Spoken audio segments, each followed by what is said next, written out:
All right, welcome everyone. Eric Jensen, Jensen Strategies. I'm facilitator. Uh, as you know from the last time, if you were here. Um, so we have a pretty full agenda today and a lot to cover. So we're going to kind of jump right into this. So the first thing I'd like to do is we have a couple of people who are new delegates who are representing some of the work group partners here. And I was hoping that each of you could introduce yourself briefly. The first one is Emily Berge. How do you pronounce your last name? You were right. It's Bergie. And I'm with Metro and I'm just filling in for Stephanie. She's off. So I'm just here to take some notes and report back to her later. Great. Welcome. And Frank Immel. You bet. Well, good afternoon, everybody. My name is Frank Immel. I am also sitting in for Aaron Harrington today with Global Diabetes. Great. Well, welcome. And let's begin. So first of all, I just want to quickly just go through the agenda. We have after this, we'll have an update of the ADV program from the new ADV manager, and then a presentation, and I don't know if I'm stealing thunder here or not, Josh, but you are the new ADV manager. So Josh is also going to be doing a presentation on exploring the enforcement agency partnership. We'll have a little time after that to do a discussion, followed by a presentation on streamlining and contracting and procurement with Michelle, and a little discussion after that. And then at the end, we do want to take some time to talk about the scope of the ADV work group and the work plan going forward. And I know Josh has some thoughts that he's going to share with you. And then we'd also like to get some feedback from you about where the work group is going from here. And then lastly, we have community input for anybody who is not a work group member who wants to contribute comments. And we'll talk about that in a little bit. Next slide. Here's the contact information for myself as well as Kate McCusker with DSL. So feel free to reach out to us if you have any questions or comments along the way. I'm going to skip on to the next slide. And a reminder about the upcoming meetings. Today's meeting, obviously November 7th, and then we've got another meeting November 21st, and then December 5th, December 19th, and January 16th. Meetings number 9 through 11 are estimated to be about once monthly. We're still searching to solidify those dates. So there'll be more information about that coming forward. Then next slide. So just in terms of protocols here, just a reminder, please use your raise hand function. Because as I'm looking as your facilitator at the screen, I don't see everybody. And if you raise your hand, you'll pop up, and then I'll know that you have a question or ready to speak. So please do that. And in terms of raising your hand with your phone, you can press 9 to do that. And when it's your turn to speak, make sure that you wait to be called upon, and we're going to be asking everybody to be respectful of each other and the agency representatives, and I don't anticipate that's an issue, hasn't been. So, and then we move on to the next slide. And with regard to the community involvement, the community comment period, We will have a period at the end, and we'll be asking people to limit their comments to 2 minutes. And please note that for those of you who may be new to this process, note that the meeting information and materials are posted on the DSL website, so you'll be able to find the materials there, as well as recordings of these meetings going forward. And we will be talking about, in terms of community involvement, in early 2024, DSL is going to be opening up a comment period on the proposed ADV program framework prior to bringing these efforts before the land board for a decision. So just highlight that as community involvement activities coming up. And next slide. Do we have a, there we go. Oh, so with all that, what I'd like to do is turn this over to Josh. And Josh, you want to take it away from here? I absolutely would. Thank you, Eric. As Eric mentioned, I am the Waterway Stewardship Manager for the Department of State Lands as of November 1st. Many of you in this meeting likely know me from my experiences with the Marine Board, some of which certainly involved abandoned and derelict vessels. So I'm really excited to take on that role, more targeted with state lands and trying to, getting a hold of the state's issues there. Regarding the internal program here at DSL, you're looking at the folks, or at least the person that's currently in that program, and that's me. But I want to let you know that for these other positions that are on the screen, the recruitment for those are either complete or in the final stages. So my hope is that by the first of the year, at the latest, we're fully staffed. And I hope to be introducing some new folks to this group in the coming weeks.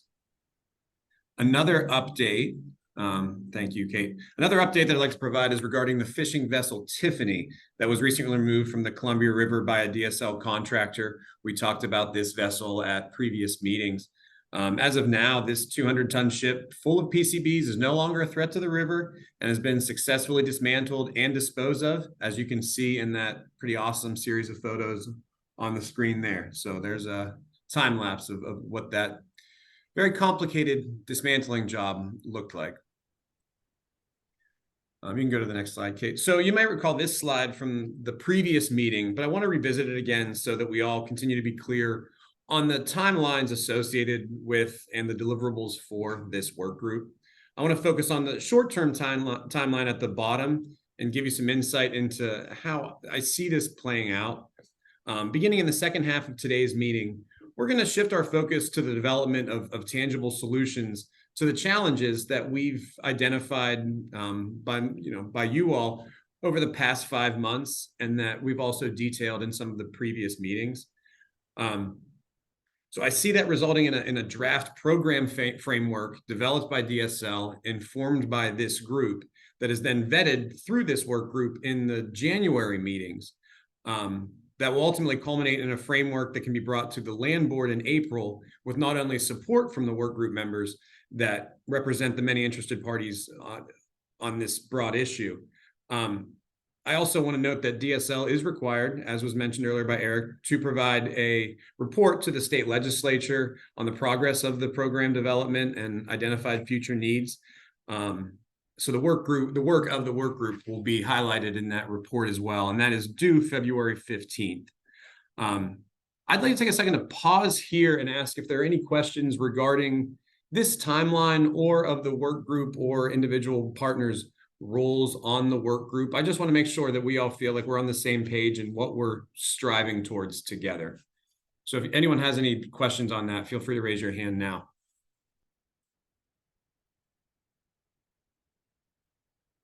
Eric, I'm not seeing any, do you?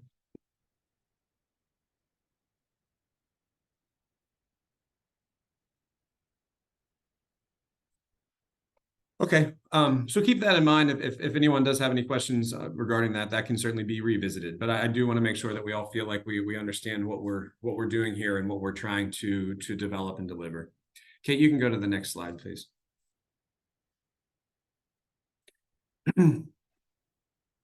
So I'm going to provide a relatively brief conversation about partnerships with enforcement agencies. So Kate, go to the next slide. So I want to start with what was heard from you all in the interviews that you provided to Kate and other DSL staff members over the course of the last year or so. There was pretty strong support for this general idea of enforcement agency partnerships. There was multiple folks that voiced a desire for a single point of contact at the state of Oregon to work with on ADV issues. There was some frustration in that there was multiple agencies involved, multiple people with those agencies, and they wanted that single source of contact. Another and kind of related to that was a desire for a framework for roles and responsibilities of those agencies and the people within those agencies.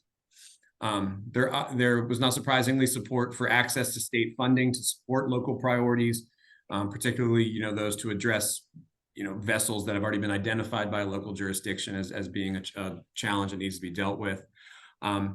Accesses to resources and guidance outside of money, outside of fiscal resources. Just because the money was there doesn't necessarily mean the expertise to navigate a seizure process or something was there. And so that was identified. And then regarding that seizure process, clarification on that process and a hope of streamlining what can be a rather onerous process. It was also identified that storage facilities are not necessarily available to all jurisdictions.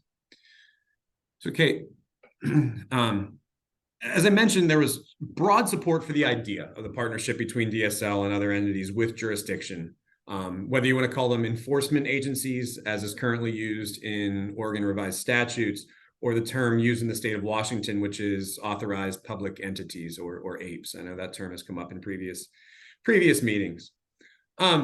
So the short answer is that it can work. The partnership between local jurisdictions, whether it's city, county, port, and the state, there is a precedent for it, and it's certainly workable. It's also a direction that I'd like to go for a few reasons. One is that it puts some decision-making and prioritization power onto the entities that are more closely experiencing the effects of local ADVs.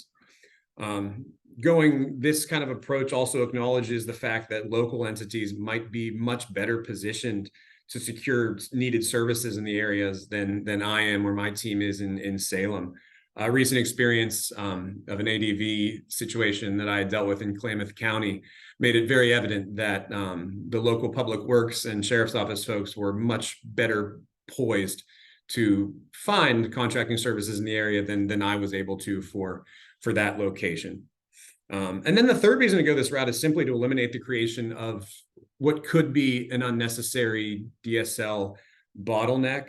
There are some considerations regarding this approach that my team will be working on soon, because I think there are still some challenges, but I don't want to introduce a situation in which all decisions, all work, all mobilization of resources need to happen through this agency, when in reality, there are dozens, if not hundreds of folks around the state that are also dealing with this issue in some way. So I want to make sure that those feel empowered and not all have to go through a very, very narrow, complicated state process. So over the coming weeks, months, we'll be developing some procedures to ensure that ADV funds are supporting projects in which also coincide with statewide goals. And some considerations will be making sure that if we do have funds that we may allocate to other agencies, also to make sure that due process and the current legal process is carried out in any kind of seizure, salvage, removal, disposal project. As has been pointed out, it's somewhat complicated, but there's a reason for the current laws. There's a reason that they're written the way they are. And so following those, unless a law changes, we're going to make sure that laws are followed, whether it's the state taking the lead on a project or a local jurisdiction. And then the last thing I want to point out is that we fully intend to maintain capacity to not only support those efforts of local enforcement agencies, but also to continue to take the lead on large, complicated projects. The Tiffany that I mentioned earlier is a prime example of that. I think there'll still certainly be a place for the state, for DSL, to take the lead on projects, but I'm just trying to point out that I don't see that necessary in every situation that arises around the state. So since there are multiple agencies in attendance that have experience with this model, both in state and in Washington, so Troy, a little bit of a primer there, I'd like to take a second to ask if you want to provide any additional perspective on what that reimbursement or working with local authorities might look like, any challenges that you've identified, and things for our team here at DSL to consider as we develop the framework for this aspect of the program. So I know through experience that the Marine Board maintains a system like this. And Dorothy, I know you're on the call. Would you be able to provide any additional perspective from your agency? Sure. I've been involved in reimbursements to different agencies with our salvage vessel subaccount, which is pretty small. That's the 150,000 that you always hear about. But then we also attempted some reimbursements when we had some NOAA funding from the Marine Debris Program. We were able to work with a lot of ports as well as private marinas that were involved in our Clean Marina program. And I know through that process, we found that there were some differences in process and some different challenges when it was us reimbursing another government entity that we may have already had like a financial relationship with in the past, especially if we're reimbursing a sheriff's office for costs that they incur. And that's a sheriff's office that the Marine Board already has a contractual relationship with. They're very comfortable in a lot of cases, not every single one, but some of them are pretty comfortable having an expenditure of a few $100s with their cash on hand that they know that they can then hang out and get reimbursed 30 to 60 days later from the Marine Board. But there were other entities that they either did not have the cash on hand to be able to put up that money and do the project on their own and then wait for reimbursement. Like they literally just didn't have that money to spend.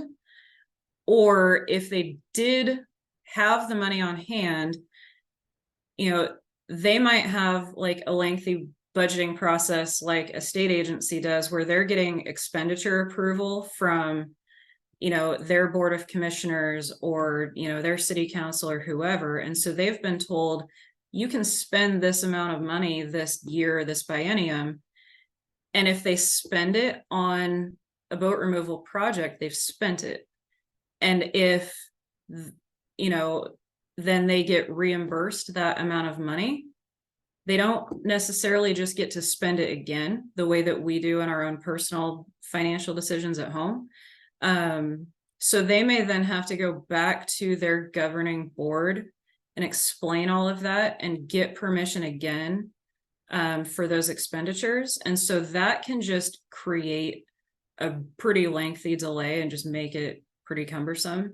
So I know that with the NOAA grant, the Marine Board ended up doing a lot of the procurement on those because there were cases where it just really needed to go that route to work well for everyone.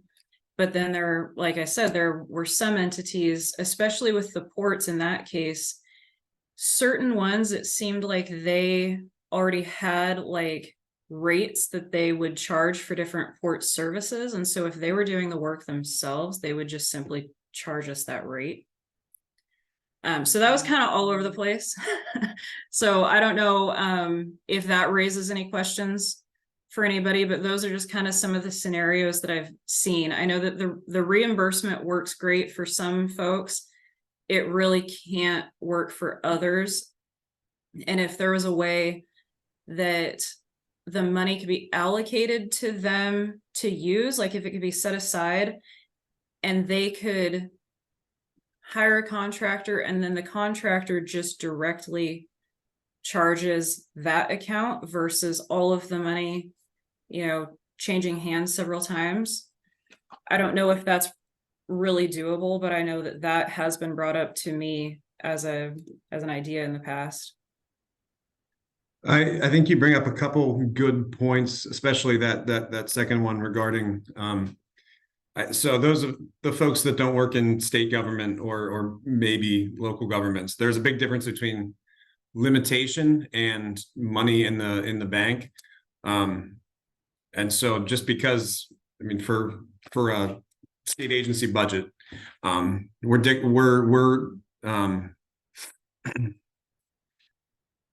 we go by what the legislature has said we're allowed to spend. That is oftentimes independent of the amount of money in an account. And so I don't have the answer to this right now, but I think, Dorothy, you bring up a couple things that I'd have to vet through, even potentially DOJ on what would allow another entity to essentially spend the state's money without it actually going through one of those enforcement agencies or authorized public entities. And then similarly, those that might not be a problem, but having the money up front where reimbursement's not possible if there's not enough, there. Could there be, I don't think pre-reimbursement is a word, but that same sort of idea. So these are both things that I will make sure our project team looks into, and I might have some additional feedback for the group in the coming meetings on, hey, if it was set up this way, if the state was able to do this, you could have access to this account in this way. Does that alleviate some of those previously identified barriers? Troy, I think you're here. I can't see the whole list. Is there anything? I know that this is the approach that Washington uses as well. Do you have anything additional for us to think about as we set up at least this aspect of the program? Yes. So a couple of differences here in Washington. One is if an authorized public entity is unable to pay for a project for a removal, they can ask us to come into their jurisdiction and do the removal for them. Now, we would do that if it's a threat to state-owned aquatic lands or something like that as a higher priority, but we would still do the removals based off of our priority list. But that would alleviate the problem of them having to do a reimbursement request afterwards and to pay up front. So right now we have over 90 authorized public entities removing vessels right now. And the majority of them contact us prior to starting the project to bookmark those funds that they think they are going to need. And so if we approve of the project, then we'll bookmark those funds and authorize them to spend that amount. And then they have to apply for reimbursement, and then we cut them a check for that. So those are a couple of different differences. There's one other difference in that our ports in Washington can dispose of vessels that have been left there by their tenants and then seek reimbursement for that from our program as well. That's to prevent them from just cutting them loose or tying them onto a piling in the river somewhere, so that we can dispose of those vessels in the right way. In those situations, is there that same, I like the term you use, bookmarking of funds? Is there that same process? Okay. Yes. So any of our authorized public entities can bookmark the funds as long as they get approval prior to starting the project. Everyone else who doesn't bookmark the funds, they get held until the end of the quarter, where we'll pay them out based off of the priority scheme or until the funds run out. Typically at the end of the biennium, the ones that have waited until the end to seek reimbursement, we'll lump them all together, and whatever's left in the account, we'll give it to them on a percentage basis. So if we only have 60% enough money to pay all of them 60%, then that's what they'll get is 60% reimbursement. So it's a kind of a risk if they don't ask for a bookmark. Sure. I have another question regarding the something you said initially about getting that permission to go into another jurisdiction and do the work for them. At least with the way the current laws are and current state lands jurisdictions pretty much being limited at state lands, unless or until that law changes, state lands jurisdiction is limited. What does that ask look like in terms of your permission to go into something that's not state of Washington property and still do this kind of work? And so in the Derelict Vessel Removal Act in Washington State and our statutes, it clearly states that an authorized public entity can ask the department or the Department of Natural Resources to come into their jurisdiction and act as the authorized public entity in the removal of that vessel. So all they have to do is make a formal request, even an informal one, like an email requesting us to come in and act as an authorized public entity. And that gives us the ability to go in and do that. Now, it doesn't give us the right to go onto private property. So if we're going to remove a vessel off of private property, we have to get the private property owner's permission to go in there and remove the vessel as well. But we can still act as an authorized public entity in like the county situation.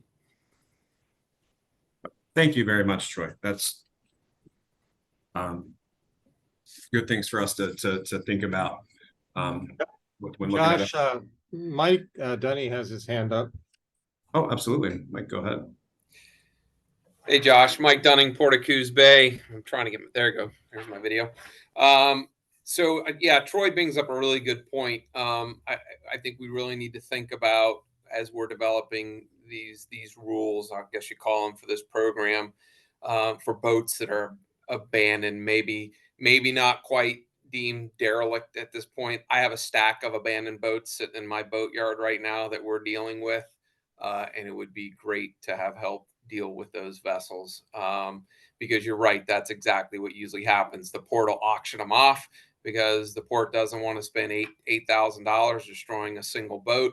They'll auction them off. Somebody buys it for $1,000, and there it is. It's back in the marina or back in the waterway again. So I think that's a critical piece of this program, to get these boats that are borderline, should they be back in the water or not, and take that burden off the ports. And Mike, when you say help, I mean, you're pretty strictly referring to financial resources, correct? For the Port of Coos Bay, yeah, and to comment on what Dorothy was saying, we've had a great working relationship with the Marine Board over the last 5-6 years using that program. It's worked out well for us. Usually the biggest issue is enough funding. So if there was more funding poured into the program, again, we could make things work. We have a lift here. I know a lot of the smaller ports don't have that capability. They have a different situation they're facing and higher costs usually, but it works well for us. But Troy has a comment or question. Yes, so that brings up another point. I think not only the public ports have access to the reimbursement, but private marinas have access to the derelict vessel removal account through the vessel turn-in program. So if they take possession of an abandoned vessel in their marina, they can turn it into the state for free disposal.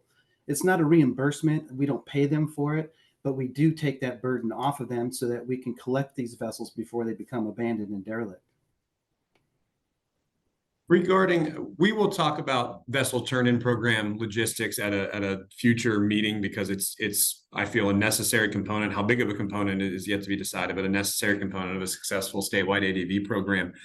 But for that, for Washington, just give me the surface level. What does that look like? Do you partner with landfills or across the state? Like, how do you, so you take those vessels, do they all go to a central location? Just real quick, what does that look like? No, we actually try and find the closest location to deposit these vessels, whether that's in a landfill or something like that. Lately, what we've been doing is we've been hiring a company to bring out a yard bin from their yard so we can throw all of these vessels in the yard bins, and they take it back to their facilities to recycle as much as they can. In most cases, it's 100% recycled.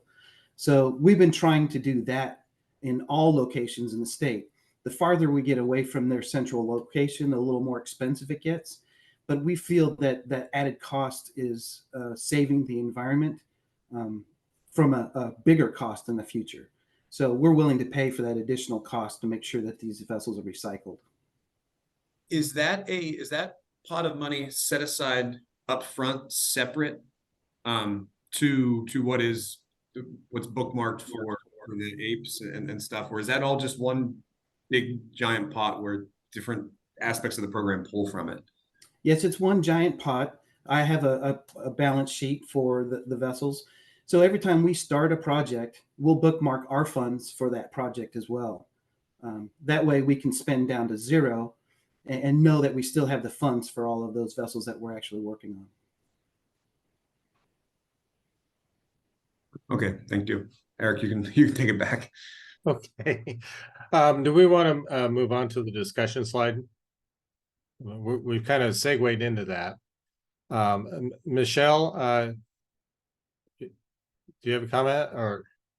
I do. I have a quick question to what Troy was just saying. If you have someone come in with the bucket and you're putting vessels in there, how are you dealing with the hazardous waste or the hazardous materials, if any, before you put them? Because you're saying a lot of times it might be 100% recyclable, but what is the process, or is there one prior to that regarding hazardous waste?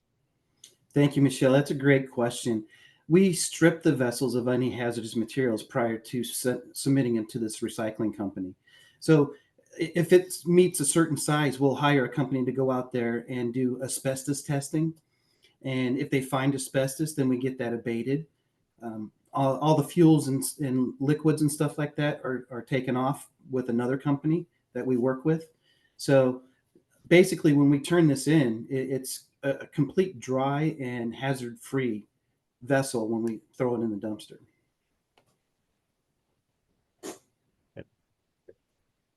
All right. So are there any other comments related to the enforcement issues and topics that have been brought up before we move on?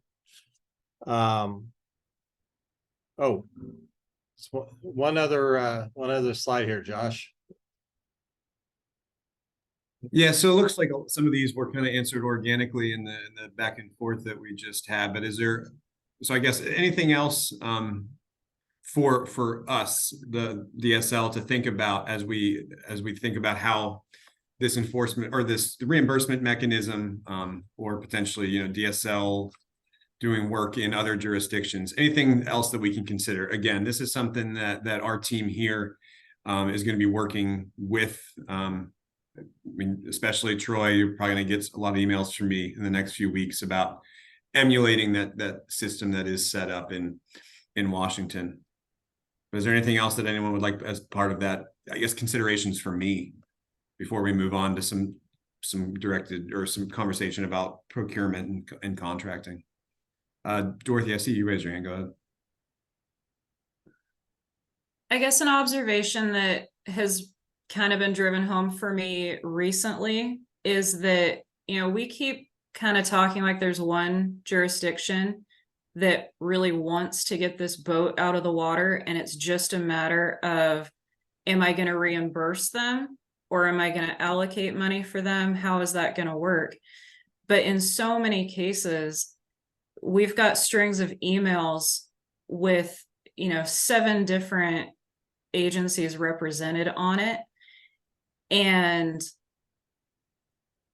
it's sometimes hard to know who could step forward and actually remove it, who wants to, who has the time to.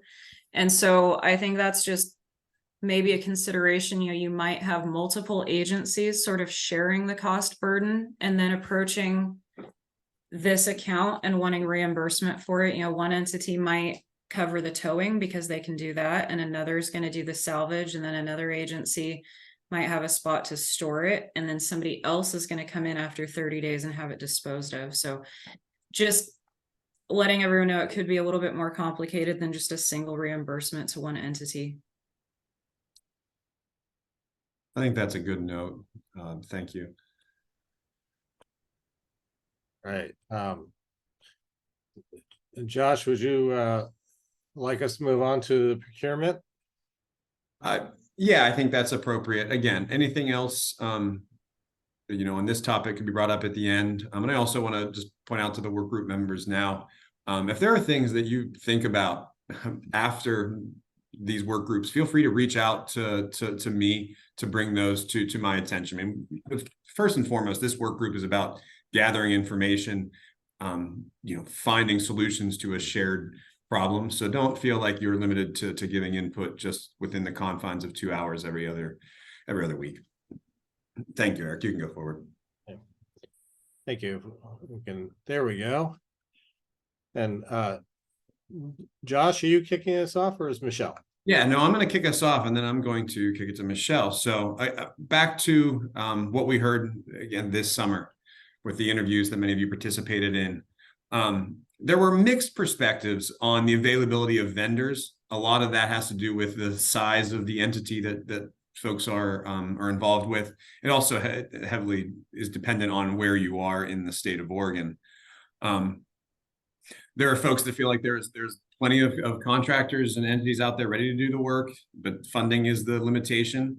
But there are others, certainly this was a sentiment shared in more remote areas, more certainly southern and central coast areas, that there really aren't that many contractors for the work.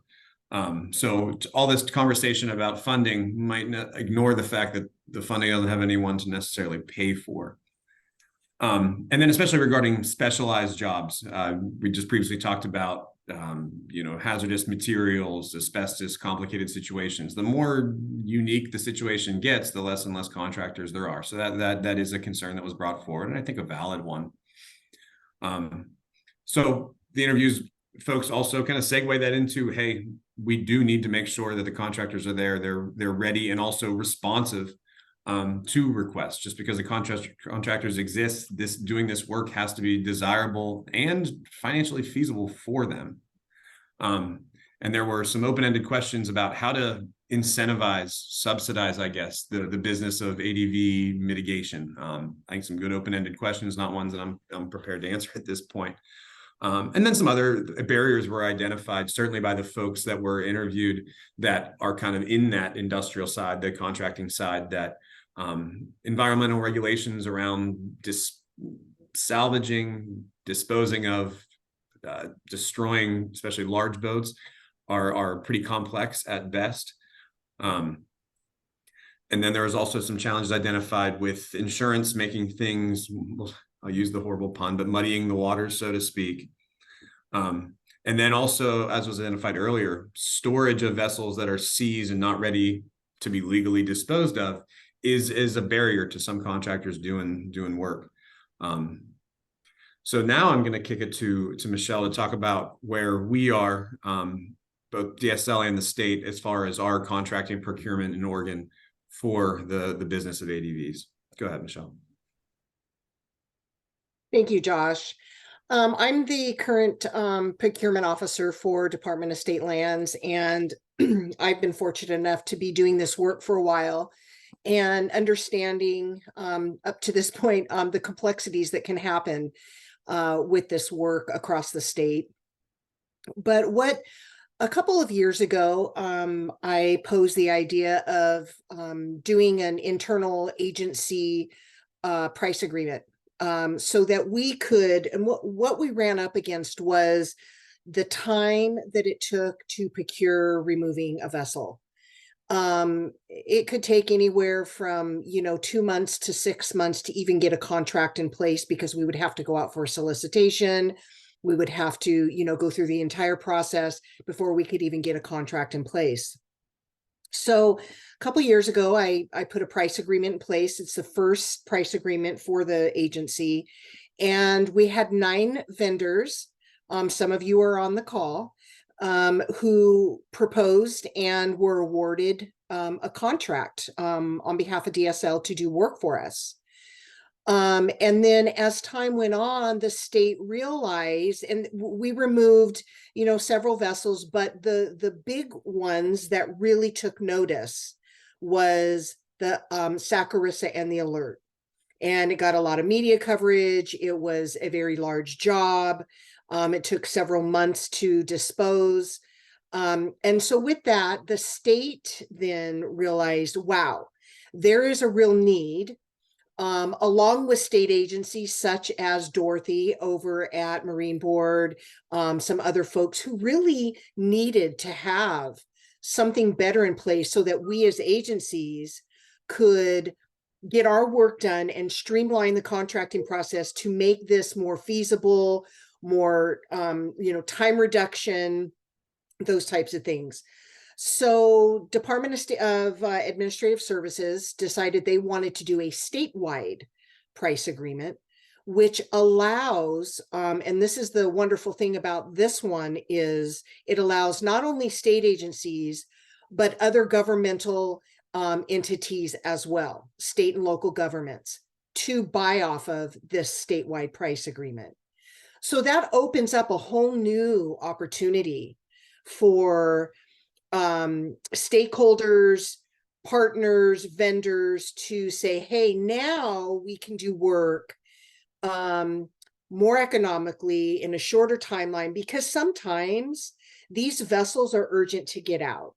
It just depending, I mean, if it's the middle of summer and we have a rogue vessel in the middle of a waterway, we have to remove that immediately. It's not, you know, it's not something we can wait 6 months to do, because we are responsible to make sure that our waterways are not only safe, hazard-free, but we have to make sure that the public can recreate on our waterways safely. So it just depends on the nature of the vessels. It's not sunken, it's just one that's rogue out in the river. We can quickly get that done. So just as of late, literally last week, the state notified us that we now have 5 new contractors in place for other folks to be able to purchase off of. So now we have partnerships. And so now we can work with, you know, the cities, the counties, and other folks to help not only with cost, but allowing them to purchase off of it. So it's a collaborative effort. I'm really excited about it. We still have, as Department of State Lands, have our own price agreements. We will still continue to do so, because we are one of the agencies who have, you know, continued work, lots of it, that we need to be able to get done at a more rapid pace. So we will continue to keep our price agreements, which is only allowed by DSL to purchase off of, but then we also have the statewide price agreement that we can purchase off too. So DSL has a little bit of an advantage in the fact that we can use both, but we need that.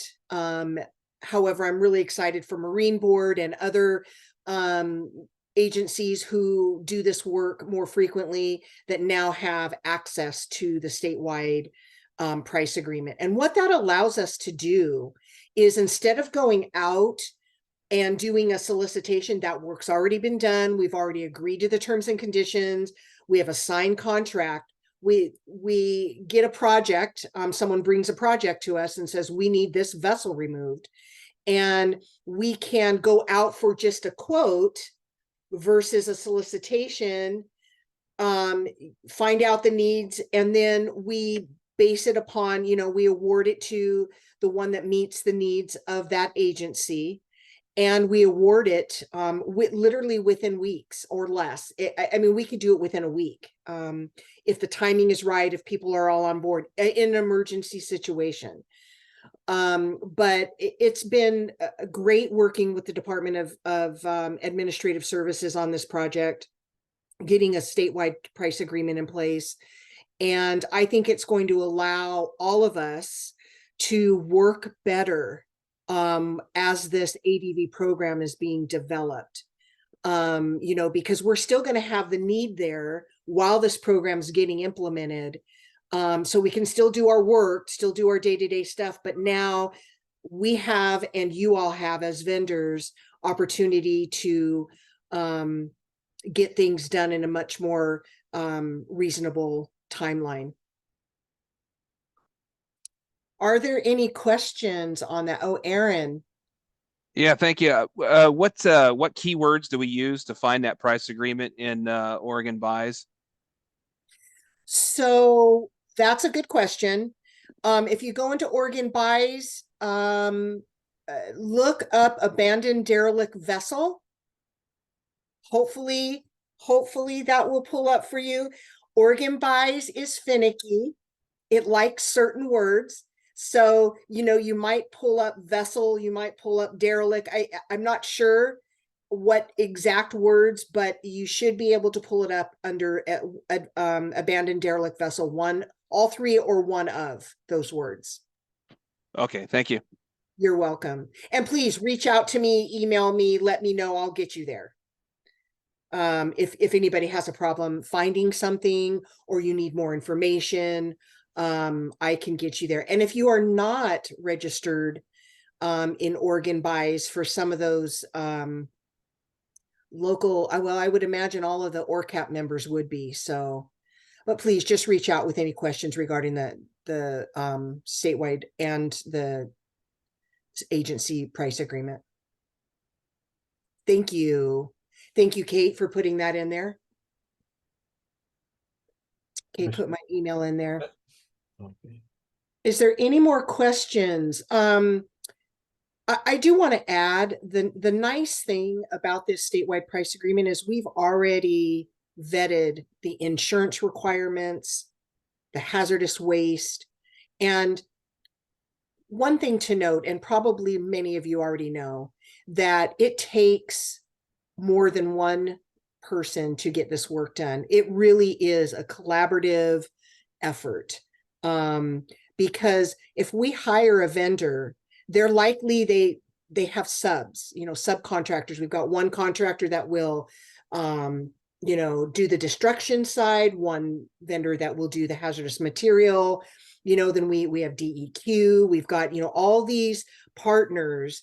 And really that's what this is about, is partnering together and getting this done as economical as possible, being stewards of our public funds so that we can do this in a fashion that, we all pay our taxes, and we all know we don't want to be spending millions and millions and millions for this type of work. So it really is helping be collaborative and partnering. And so I really appreciate, at least for me personally, all the partnerships that's been developed so far. And I'm really happy to see so many people on this work group, and it's been exciting to see this come to fruition. So I'm happy to answer any more, procurement contracting questions. And I'm excited to be working with all of you. So that takes us to this slide about with the discussion here. And Michelle, you already asked the first question, essentially. Are there any questions about the pricing agreements? And we've already had a number of people who've spoken up here. By the way, Troy Wood, thank you very much for posting in the chat with regard to Washington's DNR master contract through the Department of Enterprise Services. That was helpful to have that on the side if folks hadn't seen that yet. So any other observations or comments with regard to what you've heard from Michelle or from Josh on this issue? Aaron? Yeah, I don't know. It could be related to this. It could be in another category. But one thing I have mentioned this before to our insurance company, a resource that I don't think is out there right now. So one of the problems we run into is that, especially when people stop paying their bills or start to get to the point where they stop paying their bills, one of the first things they stop on is insurance premiums. And so it's really difficult for us. We've got all these, we have ordinance in place. We have a bunch of rules in place that require people to have insurance that includes wreck removal for if and when their vessel sinks. But in between the time that we refresh our agreements with them, it's difficult for us to keep tabs on who has current insurance. And it would be nice if the insurance industry had such a product that would allow property owners to insure themselves against that scenario. And I've talked with our insurance company about that. It'd be convenient because basically when you have a boat that sinks and somebody walks away from it or just is nowhere to be found or just refuses to respond, you can handle it like any other insurance claim where you call your insurance company. They could go through the subrogation process. They could take the lead in helping with a lot of these resources and take the burden off of government possibly. But I don't. There is no product out there right now that I'm aware of in the insurance world, and I'm not an insurance specialist either. So a lot of this I don't know what I'm talking about. But it seems like somewhere there are some insurance providers that are interested in trying to get something like this going, because they recognize that this is not just an Oregon thing. This is a United States problem. It's a nationwide problem. And anyway, I just wanted to throw it out there. It's a possibility. I mean, us as a port, we'd be willing to pay some additional premiums to get insured against that scenario, but we just have no option to do that right now. Thank you, Aaron. And I see Troy's hand up, but before we move to Troy, I was just wondering, Chris Jones, I don't want to put you on the spot, but do you have any thoughts with regard to what Aaron just said? Is Chris here? I thought I saw him. Sorry about that. I was muted. Sometimes Happens. harder to figure out. To start with, because it's not exactly to point, but to start with is as most of the ports and marinas require that they are a cert holder, which means that if the policy is canceled or gets non-renewed or for whatever reason, that should be going out to the party that gives them that advice. So that then first they know that there's no insurance in place. That'll take some admin work at the marina or port to follow through on that. I don't know currently of a product that is designed to take care of derelict vessels per se. There would have to be premium paid, and most likely it'd have to be either at state or marina or at port authority level, where they could buy such coverage. I don't know, and I was just making a note as we were speaking about to look into that, but I don't know of a product right now. Thank you. Yeah. Troy? Thank you. Yeah, I was just going to mention what Chris did, but there's a couple of ports here in Washington that actually get on as additional assured, so that whenever the insurance is dropped, then those tenants get kicked out of the marina because that's part of their tenant agreement. Mm-hmm. Mm-hmm. So there is a way that the insurance company can notify the marina that the insurance has dropped. I think it's either being put on as an additional assured or some other kind of catch, but they make it a requirement for the tenants to have that insurance. Great. Thanks, Troy. Aaron, you had your hand up first here. Yeah, I just wanted to point out we have that in place. A lot of it has to do with the execution of it, and you know, the idea we've got a bunch of things in place to prevent us from scenarios that the remedy is kicking them out of the marina. But the problem is, when you're on the Central Oregon coast in a small port, you kick them out of the marina, where do they wind up? Or how do you kick them out of the marina functionally when you don't have services to be able to do that? You don't have a number of things. And besides that, there's nothing.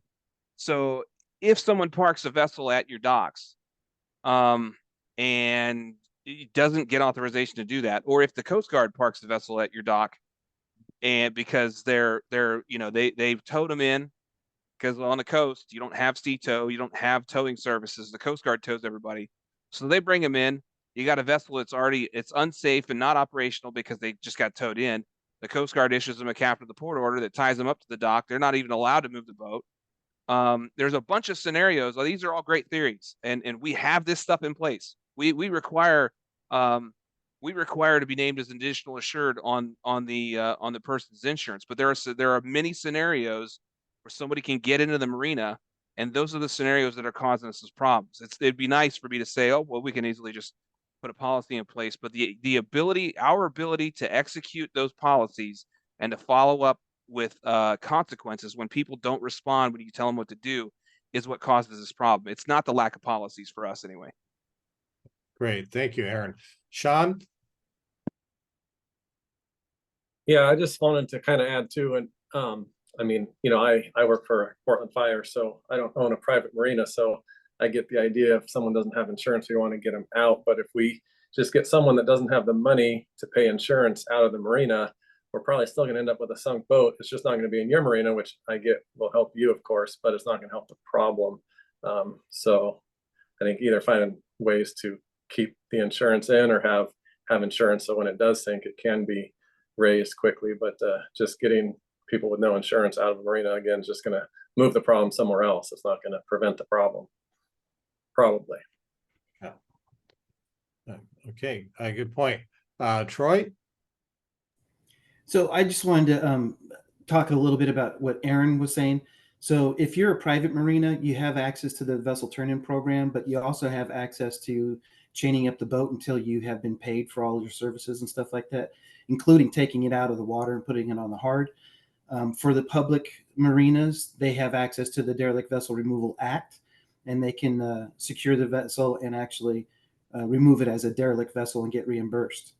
So there are provisions in Washington for those scenarios where the Coast Guard drops off a boat at the nearest safe harbor, that either a private or a public entity can both deal with those vessels. Great. Thank you. That's good to know. Any other comments? Are there any other barriers or challenges that are faced when you're trying to contract vendors for ADV removal and disposal? Looks like we might have exhausted that conversation. Oh, Troy. Sorry. One other thing about contacting the contractors and stuff like that. If it's an emergency, you're going to be paying a premium for that. So just recognize that when it's an emergency, you're going to be paying a lot more for those removals. Because in most cases, you're going to have these contractors pulling crews off of a job that they're already on to go do your work, and you have to pay for that delay in their contract or whatever. So just be aware that the emergency ones are more expensive. Great, thank you. Mike. So to tag on to what Troy was saying and Aaron, what we find and what we've done at the port here in Coos Bay is we usually let them. We have the room to do it. A lot of people don't, but we try not to contract out for one boat at a time. We see a huge savings if we can collect. I think we have 20 right now, and we destroyed 20 a year ago. That's how many we're dealing with down here. And I think there's about 18 or 20 sitting in our yard now. We wait till we build them up because they don't want to mob in just to do one or two boats. We get a much better price break. So something to think about as we move this program forward is that ability, depending on, how this plays out, and are there going to be storage yards where these can be collected, and then someone is hired to come in and do it. Something to think about, because I think you're going to save a lot of money by having it all done at once, 10, 20, 30 boats instead of one at a time. Thanks, Mike. And so some economies of scale there they may be able to use. Aaron? Yeah, I think Mike's right about that. We were talking about this earlier today. If we had a yard someplace where we could impound stuff, it would be huge. I think I've mentioned this before, but and the ability to get boats out of the water and put them in that yard. We've got a small place pigeonholed away right now where we're able to stack some smaller boats, and we do that, but it allows you to pile it all together and do all this stuff all at once. But it also provides, like I said, a consequence. The one boat yard that we got in the estuary that's operational, we just cannot afford. They don't have enough room, and we cannot afford to get a boat hauled out up there and then store it on their hardtop for any length of time. It's just too expensive. So I mean, it's the space would be huge, I think, across the board. Good, thank you. All right. Any other comments? Anybody see any legal or regulatory hurdles that could impede the process besides what's been brought up already? No, not seeing any. Why don't we move on to the next agenda item? And so we wanted to talk about the work plan elements coming up and some of the expected outcomes. Josh, I think you're prepared to talk about this at the outset. Yeah, I just kind of want to kick it off. So as I mentioned earlier, the meetings starting with the next one and through the end of the year are going to focus on identifying solutions to the documented challenges that we have talked about previous meetings, that we've just talked about at this one. I've lumped all these different sets of challenges into 6 categories that essentially made sense in my brain. And my suggestion going forward with these upcoming meetings is going to dive more deeply into these, and then start, really saying that, okay, what needs to happen? So my hope is that the group can tangibly and specifically identify those what's in these different areas. It will then be up to me and my staff here at DSL to figure out some of the hows. The hows might be hows, HOWS, not HOUSE. The hows might be incorporation into a legislative concept. They could be policy and procedural changes here at DSL.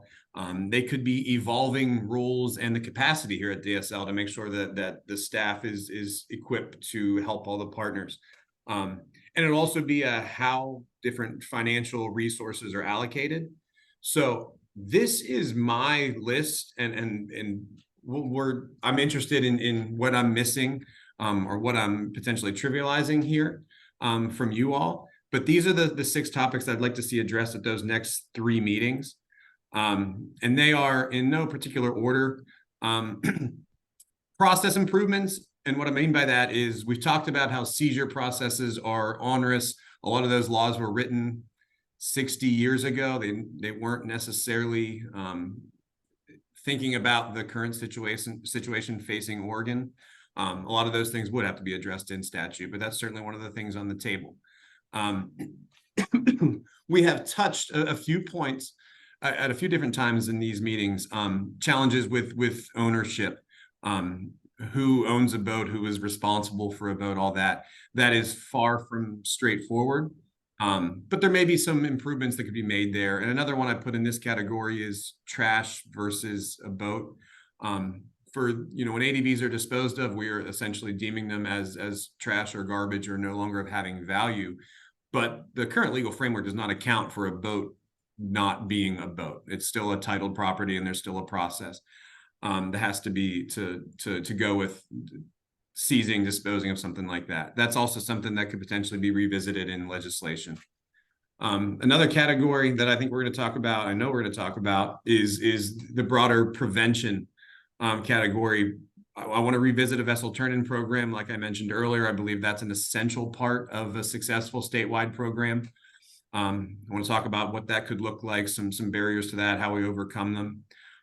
Something that I encountered quite a bit in my experiences with the Marine Board is that we shouldn't make assumptions that reasonable or desirable boat disposal options are out there for the public.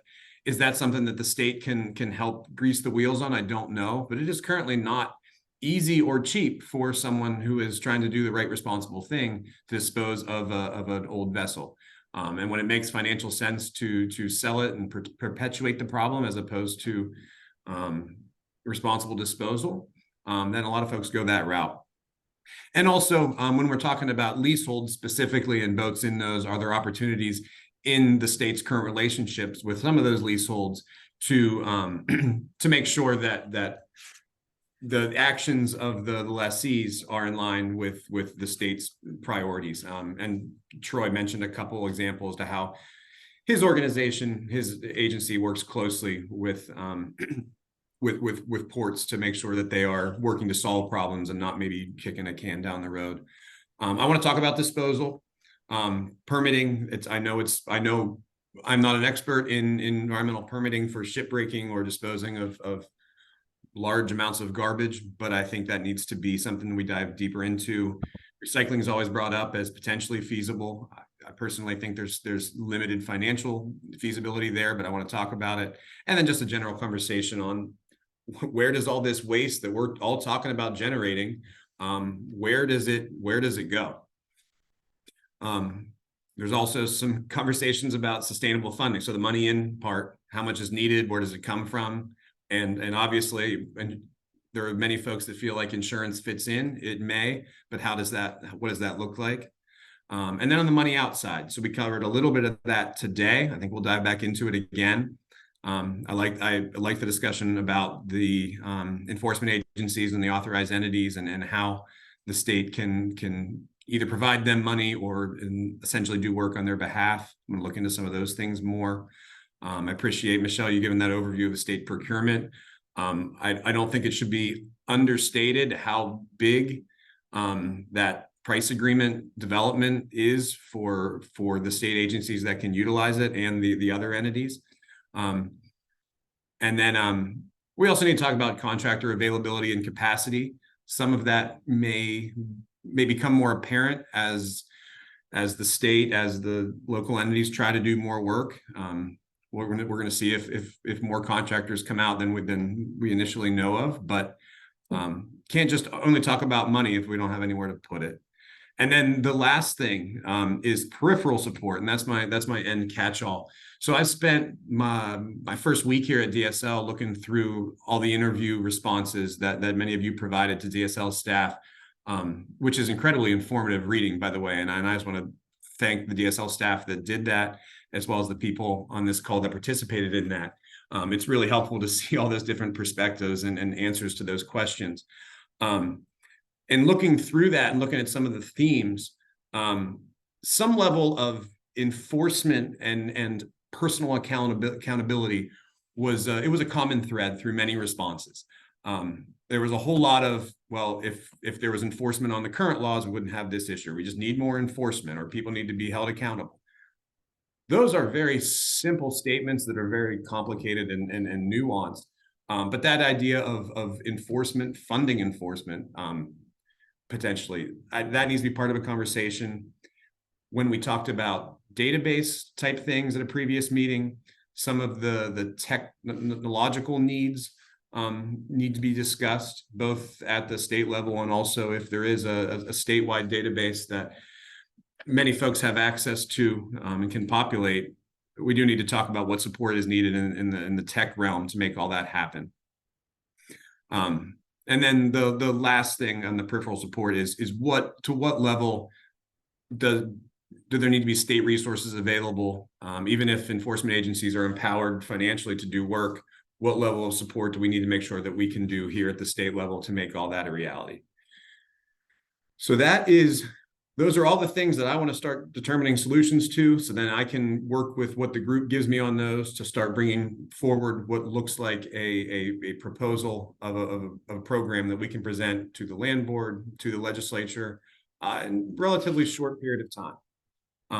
At this point, Eric, I'm going to kick it back to you, though, because with the remainder of this meeting, I'd like to see what I'm missing, maybe what we shouldn't talk about that I proposed. And then any other conversation topics in general that the people on the work group want to see vetted over the next couple months. Thank you, Josh. And we definitely want to pivot off of your talking points here, your items here. Would folks like to have a 5-minute bio break? We meant to do that a little bit earlier, but why don't we take 5 minutes if that's all right with everyone? All right, we'll be back at 2:16. Thank you, Eric. Thanks.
All right, I have 2:16 on my clock here, so hopefully people have been able to get back to the computer and are ready to continue the conversation. So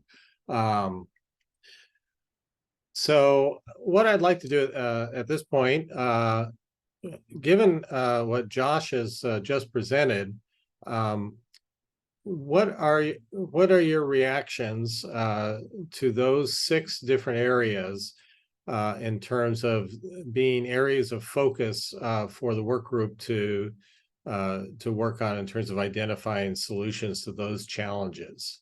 Any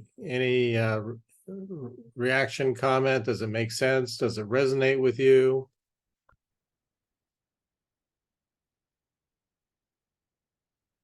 Dorothy? Yeah, I was curious if you could just expand a little bit on what enforcement encompasses in your mind under peripheral support. Yeah, I think that's an excellent question. And the short answer is I'm not completely sure. I know that many people on this work group, the people that were interviewed, said, hey, more enforcement is needed. I want to kind of press some of those folks on what specifically does that look like. I mean, there were several folks that said, hey, we need the sheriff on the docks more. And that may be true.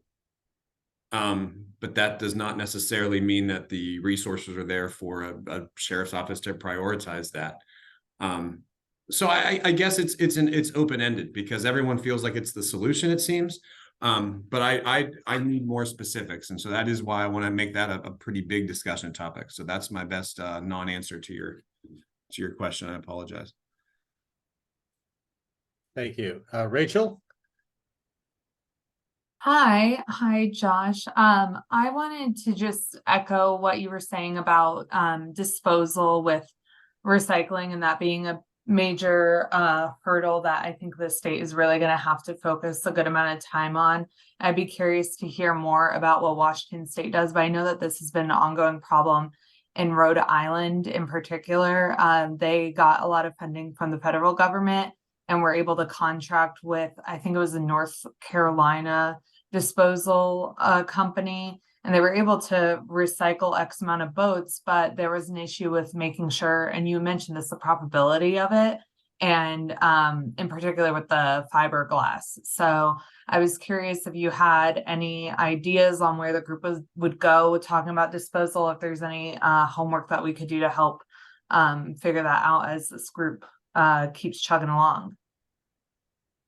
So the disposal topic was going to be one where I was going to ask that certain industry folks, as well as certain folks on the environmental regulatory agency side, come together. It's, like I said, it's admittedly the area of all 6 of these where I have the least experience with.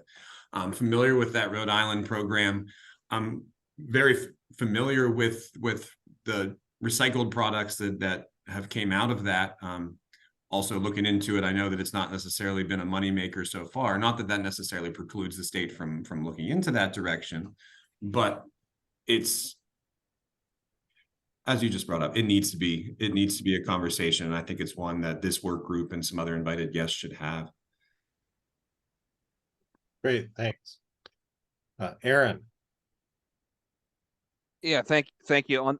Also on the enforcement front, one of the common scenarios that we run across is somebody comes in with a junked out boat because obviously this thing's not operational.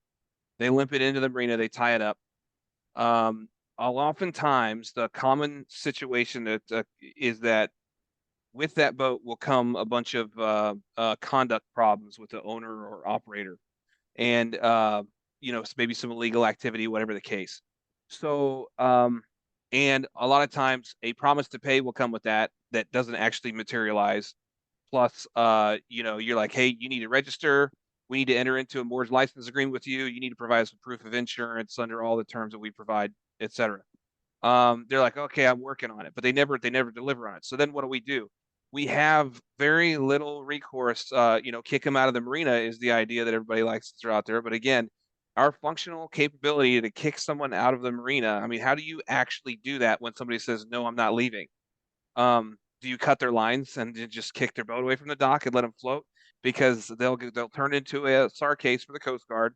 The Coast Guard will get on board and they'll say, oh, we're going to tell you to the dock, your vessel's manifestly unsafe. We're going to issue a captain of the port order and direct you to stay tied to the dock until you fix these conditions.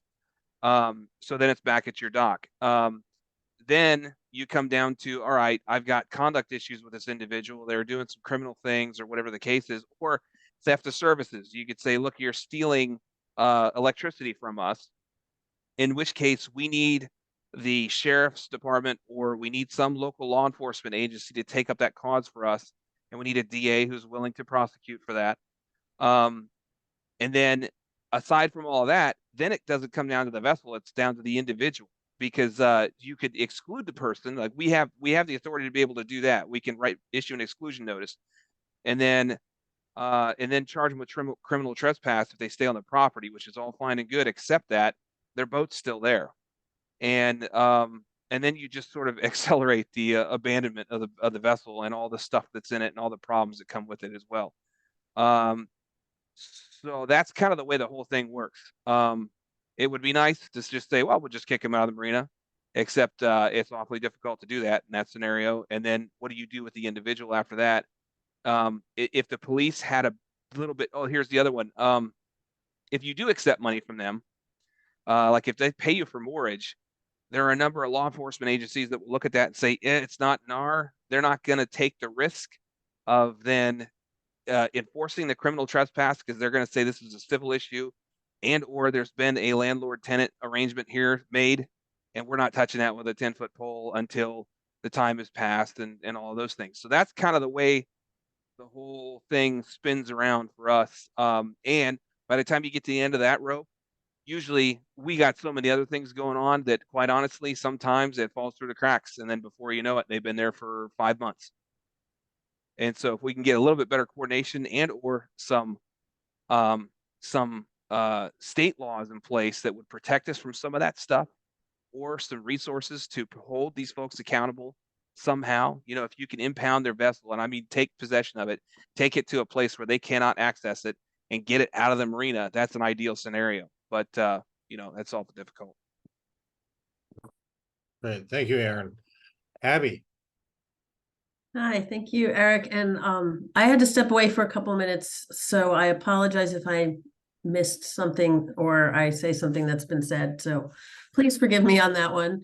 I guess in response to the question kind of on these challenges, I would like to look at really the first three as the real focus of this group: the process, the funding, and prevention. I think is sort of the core of the biggest changes, and the other things I think are important, but I in my mind, building a structure of a program, it really is fundamentally those things, and perhaps these other things get built upon it. So that's where I would lead, and I do think some of that is related to the original Blue Ribbon Committee report where those things were really focusing. I did want to make a quick response. I'm from Department of Environmental Quality. As far as recycling and where all these things go, I just want to put the idea in people's minds that the approach that DEQ typically takes on recycling, and I do represent the recycling program separate from this, is that it's most important that the things that have the greatest environmental benefit, if they can be made into new things and lower environmental impact, those are the things we should be focusing on recycling. So 100% recycling might not be the best goal, but recycling the valuable materials that have good markets. And the phrase I'll throw in here are responsible end markets.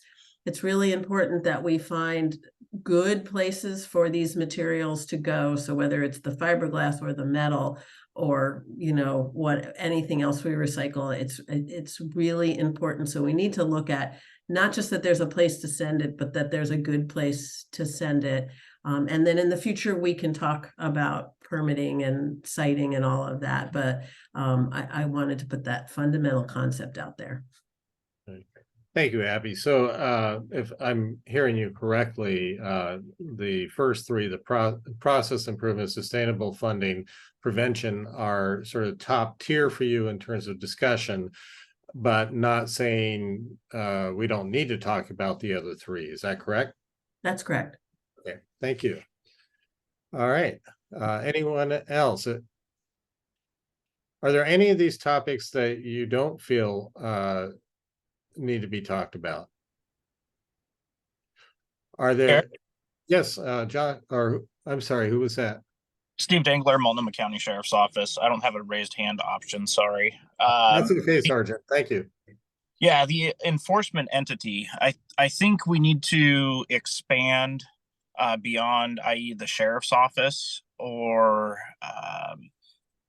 the parks bureaus, to who may have the rights to that property can go through the process. It just doesn't need to be left to a public agency. I think there's a lot of other folks out there, a lot of other departments or agencies that could assist. They just don't know how to or have been able to go through that process to know. Okay. Great, thank you. Before we get Abby, your hand is still up. Is that left over, or are you have another point?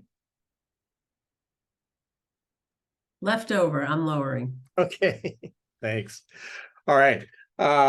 What about topics that are not on here, issues that are not on here that you feel need to be discussed by this group at some level? Is there anything missing?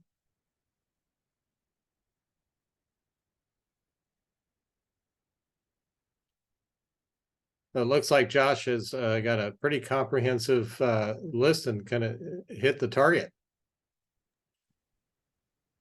And don't worry, anyone, you won't hurt my feelings if you say that I was certainly wrong on any of it. Aaron, I see you put your hand up. Go ahead. Yeah, I just on the prevention side,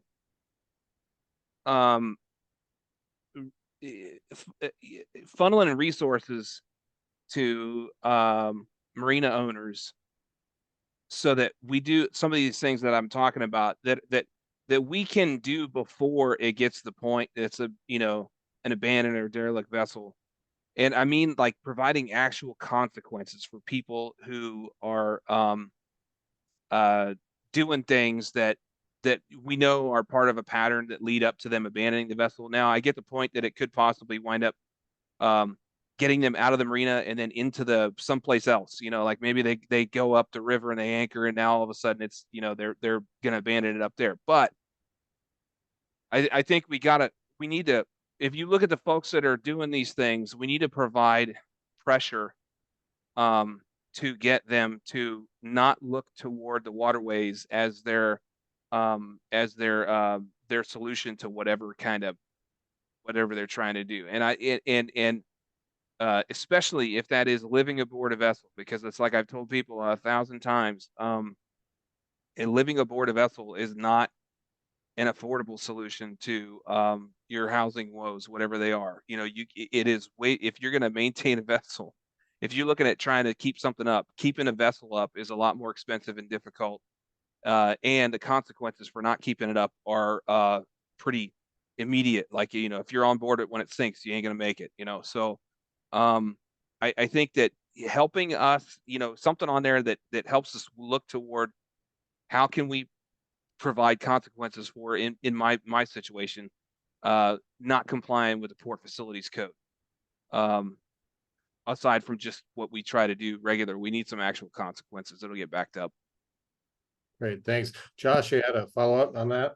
Well, yeah, and it also ties into, Aaron, what you had said earlier that I think is important for the whole group to note and to think about as these discussions go forward, is that certainly there's the personal accountability piece to this that, Aaron, that you brought up a few times.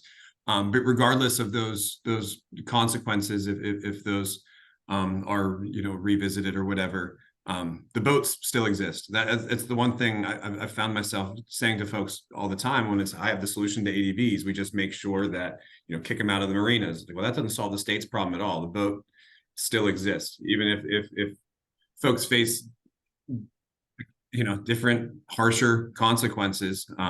We still have boats that are now ownerless, as well as abandoned and derelict. So it's just something that I'll always encourage folks to think about. What happens to the boat in your scenario? And I appreciate your story earlier regarding, I can say that, but when we encountered this kind of thing at the Marine Board and someone said, well, we're doing great at our marina, we've kicked out all the derelict boats, and it's like, thank you for creating a giant problem. Not that they necessarily didn't do it out of spite, or a lot of them were trying to do the right thing, but there's still an old boat problem, regardless if it's in a marina or at the bottom of the Columbia. Go ahead, Michelle. Thank you, Josh. I just want to add to that. What we've discovered, and in my experience, a lot of the vessels that have people on them are the homelessness population. And what we've learned is that we have to deal with that a little bit differently than, say, a person who is living there purposefully because they want to.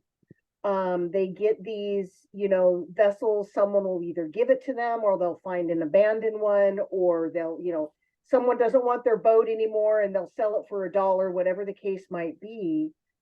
And what we have to do by law is we have to go and notice these vessels and, let them know you've got so many days to remove your personal belongings and, remove yourself from the vessel so that we can remove it or we can move it, whatever the case might be.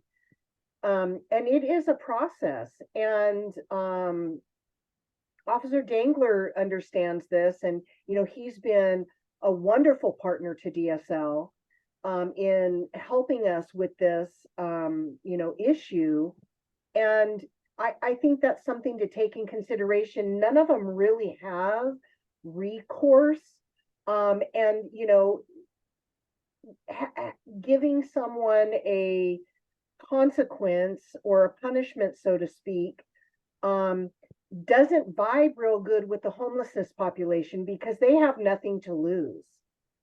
And so it feels like we have to come up, and we're fortunate. We have the partnerships. We even have, at times, social services partners come out and talk to folks to help relocate them to other areas so that, they've got somewhere to go. So, we have to think about that too, and how we approach it is really dependent on who is on that vessel and how we go about it. But there's a lot of requirements of getting that vessel ready to remove if there is persons on that vessel. Thank you, Michelle. Aaron? Yeah, I just wanted to mention, and I totally recognize that situation, that there are a lot of requirements, and this is one of the things I try to get through to our agency partners, especially locally here, is that when you're talking about somebody who's on a boat, particularly somebody who's on a boat living there because they don't have any other option, we have got to look at this differently than them living in a structure on land. They're on a floating platform. They probably don't have life jackets. They probably don't have operational bilge pumps. It is an emergency, just as it is. If you look at it the way that most of the other agencies, like if you go and do a boarding on a vessel that's underway and has those conditions, you want those people off of the boat. You want them on the dock because it's unsafe for them to be on the boat. And I think that's what we've got. We can't look at these vessels as though they're safe, because they're not. And so we have to expedite that, and we need to do what we need to do to change the laws so that there is a difference between living on board a boat and somebody who is taking shelter someplace on dry land, in my opinion. Because if the boat sinks, they aren't going to make it. And I've seen that personally, and it's something that we got to be aware of, I think. Thank you, Aaron. And in talking about this issue, what I'm assuming here, Josh, is that this issue would naturally fall under process improvements in terms of ownership challenges, and would that be the case? To be honest with you, it probably has a nexus with a few of these. Certainly the peripheral support component as well. Let me mull this over a little bit, but it might be a completely separate session, and it might be more of an informative session than a hey, let's figure out everything in a day, on the nexus with houselessness and how it's dealt with terrestrially. I mean, we're certainly not. I don't want to reinvent the wheel on how this issue is approached, but it's. Michelle, thank you for pointing it out. It shouldn't be ignored. There's a component, or there's a subset of ADVs, certainly not all ADVs, maybe not even a majority, but there's a subset where there are people using those watercraft as shelter, and those will have to be dealt with separately. So it might be that that's a 7th box that is added on here. Okay. Great. Thanks for the clarification. Any other comments with regard to topics? I want to ask one more question unrelated to the topics for the work group. But before we move on, any other comments? Abby. Yeah, I just wanted to throw out there related to the houseless population is there was a group that worked last summer on, or it was the summer before, I don't remember, on our abandoned RVs. And there were a lot of folks from the community that works with that population. And they learned a lot. And so I just think maybe there's, separate from the life safety, which is definitely out there, it's an added complication. I think we could probably just benefit from all the work that they did, because they were looking at a kind of equivalent problem of they didn't call them abandoned and derelict, but those kinds of RVs that are all over the state in our parks, in our streets, et cetera. So I'm hoping we can maybe gather that information and learn from it here. And one other thing I guess I wanted to just float, but I don't have an answer, is I wanted to make sure we are all thinking about the same spectrum of vessels, everything from the Tiffany to a recreational sailboat. And I do think many of these solutions or problems have different solutions depending on the size and type of vessel. So I just think maybe we should start to become more specific when we talk about whether it's turn-in or insurance or the like. Good points. And so maybe going back to your original comment, there may be some lessons learned on the RV work that's been done. Okay, Josh.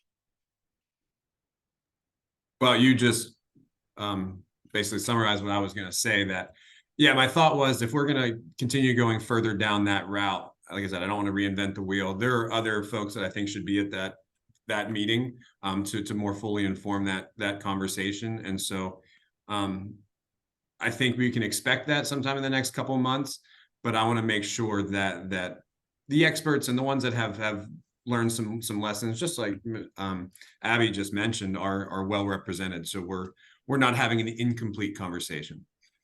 Yeah. Great, thanks. Michelle? Thanks, Eric. I just wanted to mention as well that,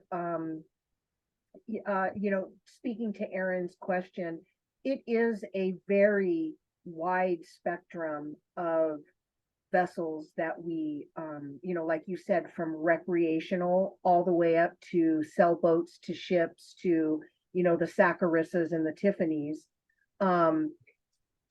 So I did want to let you know, yes, the spectrum is wide and there is not one that will ever be the same. What I've learned on the contracting side is everyone has its own set of things that you have to deal with. It has its different nuances. Some of them are abandoned on shore. Some of them are sunk. Some of them are floating Some of them are, so there's so many different scenarios.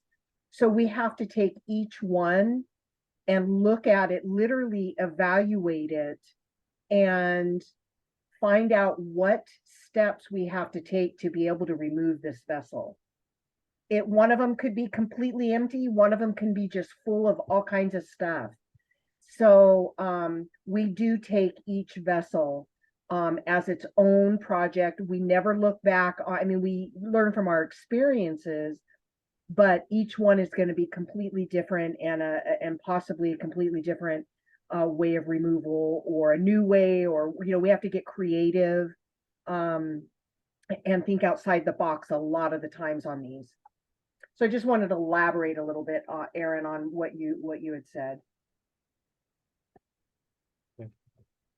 Thank you. All right. So we're getting close to the time when I think we're going to need to switch over to some community input. Sergeant Dangler, did you have one more comment? No? So false hand raise. Okay. Or are you? I can't tell if you look like you're ready to speak. No, I was okay. All right. Thank you.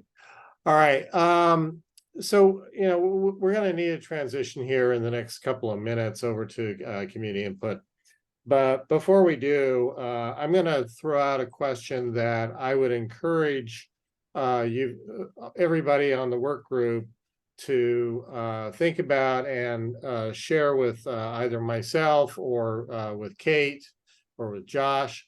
But we want to make sure that this time that you have on these calls and your participation in this process is valuable.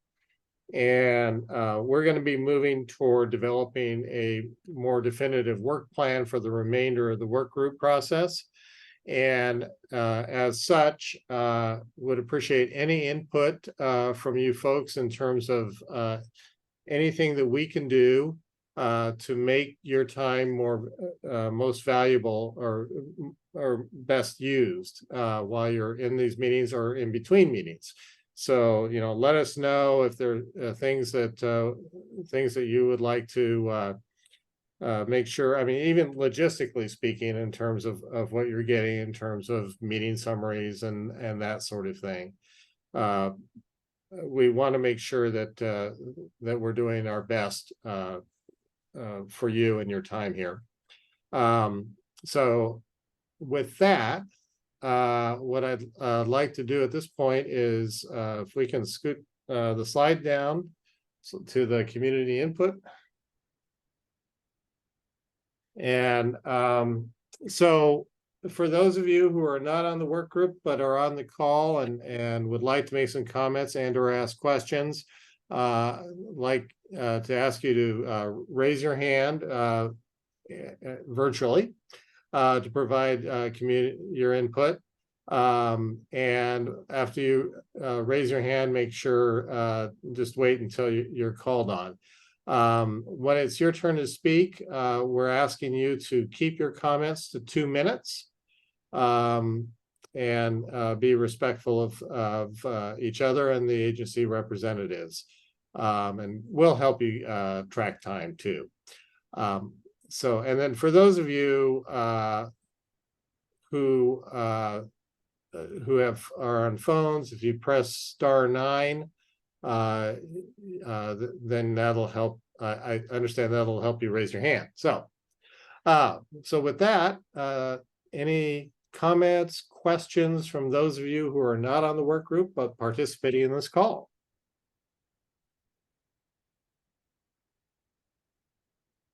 Give a few seconds here for anyone who's trying to find the place to raise their hand. But we don't. Not seeing anybody jumping up. So with that, what I would suggest is we will move on. Okay, so we'll go on to the next slide here. So we are now at the end of the meeting. And I just would like to again encourage you to reach out to myself, Kate, or Josh with regard to anything related to this process, either topic wise or or logistics. And Sergeant Dangler. Oh, actually, I have a comment. Oh.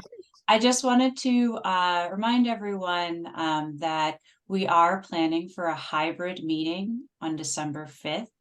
I know many of you are probably eager to move out of the virtual setting and into an in-person setting. So this is already one of our scheduled meetings on December 5th, but that we intend to be hosting it in Salem at the Department of State Lands office in the State Land Board room. I think many of you may be familiar with that room. It is well equipped for a hybrid meeting and will be a good setting to enable both the people who can't travel, but also for the folks that can. We may be able to organize